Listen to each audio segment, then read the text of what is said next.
बच्चियों की जान की, माल की, इज्जत की, हिफाजत की गारंटी कौन देगा? कौन रोकेगा? ये इस्लाम रोक सकता, 7वीं सदी का इस्लाम रोक सकता। मासूम बच्चियों के रेप पर कत्ल की सजा दो। हम 1400 साल से बोल रहे, बच्चियों को पढ़ने लिखने की, नौकरी की इजाजत दो। हिजाब में 1400 साल से बोल रहे, हिफाजत भी करिए और साथ में अच्छी सिक्योरिटी दीजिए और फिर काम लीजिए। आप लिख जाके ओपन छोड़ दे रहे। अमेरिका में 1 मिनट में 3 रेप हो रहे, हमारे पास हर 6 मिनट में रेप हो रहा, आश्रमों में रेप हो रहा। इसकी गारंटी कौन देगा? बच्चियों की जान की, माल की, इज्जत की, हिफाजत की गारंटी कौन देगा? प्राइम मिनिस्टर मोदी जी के घर के करीब रेप हो गया, शमशान के अंदर 6 साल की बच्ची का जला के मार दिए। इसका कौन रोकेगा? ये इस्लाम रोक सकता, 7वीं सदी का इस्लाम रोक सकता। सबसे पहले ये मजहब का हुक्म अल्लाह का हुक्म है कुरान में चैप्टर 24 वर्स 31 में, और ये हुक्म आपको ऋग्वेद के अंदर बुक नंबर 8 चैप्टर नंबर 33 में ही मिलता है कि लड़कियां जब बाहर जाए, औरतें जब बाहर जाए, अपने आप को कवर करके जाए ताकि उनकी इज्जत की हिफाजत का एक बड़ा जरिया रहे, गैर उनको ना देखे और गैर उन पर गलत सोच डेवलप ना करे। जिस जगह पर्दा है, जैसा मैं सऊदी अरब रियाद से बात कर रहा हूं, यहां पर खवातीन पर क्राइम सबसे कम है वर्ल्ड में, क्योंकि यहां पर पर्दा है। और हमारे भारत से लेकर अमेरिका तक पर्दा नहीं है, तो आप देखिए कैसी बर्बादी चल रही है। चिन्मयानंद के आश्रम से लेकर आसाराम के आश्रम तक कैसा कैसा वाहियात लड़कियों पर हमले हो रहे हैं और क्राइम में नंबर 1 हो गया भारत। तो पर्दे का हुक्म अल्लाह की तरफ से, अल्लाह के रसूल की तरफ से लाजिम हुक्म है।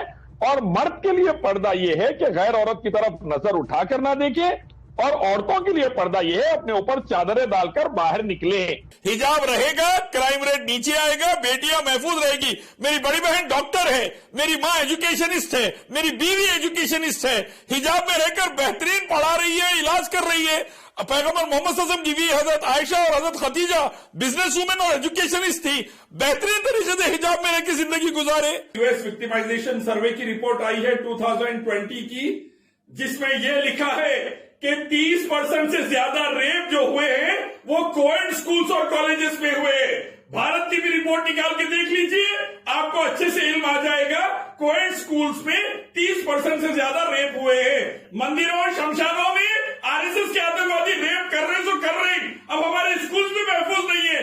कानून कुरान हदीस का बच्चियों की हिफाजत के लिए भारत को लाओ, ताकि मंदिर में, आश्रम में बेटी बच जाए, पार्लियामेंट में, सुप्रीम कोर्ट में बेटी बच जाए भारत की, वरना बेटियां महफूज नहीं है।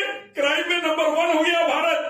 औरतों का रेप, लड़कियों का रेप, गैंग रेप, मर्डर, इसके लिए शरिया कानून जरूरी है। मैं ये कहना चाहता हूँ कि तरक्की पसंदी के लिए एजुकेशन की सबसे पहले परमिशन अल्लाह उसके रसूल ने दी है, जॉब की परमिशन अल्लाह उसके रसूल ने दी है, पर प्रॉपर्टी और इकोनॉमी की फ्रीडम की परमिशन अल्लाह उसके रसूल ने दी है। मर्दों औरतों को दोनों को दी है, हिजाब के साथ, सिक्योरिटी के साथ, और ये वैश्यपन खत्म करने के लिए दी है। सबसे पहले मस्जिदों में औरतों को लाने की परमिशन अल्लाह उसके रसूल ने दी है, ताकि वैश्यपन खत्म हो। जॉब की और एजुकेशन के साथ साथ बिजनेस की परमिशन दी है। पैगंबर मोहम्मद सल्लल्लाहु अलैहि वसल्लम की पहली बीवी बिजनेस वुमेन थे, तीसरी बीवी एजुकेशनिस्ट थे, खदीजा और आयशा रज़ियल्लाहु अन्हा। ये कुरान हदीस से परमिशन है हिजाब के साथ। ये वैश्यपन को खत्म करने इस्लाम आया था। तालीम के साथ साथ कानून रहना पड़ता। प्रतीक, तालीम देंगे कि लड़की की तरफ मत देखो, फिर भी अगर वो लड़की की तरफ देख के हमला करेगा तो उसको सजा देना चाहिए। ये कानून आएगा तब जाकर बच्चियों की हिफाजत बचेगी, हिजाब भी रहेगा और सख्त सजा भी रहेगी, तो बेटियां बचेगी।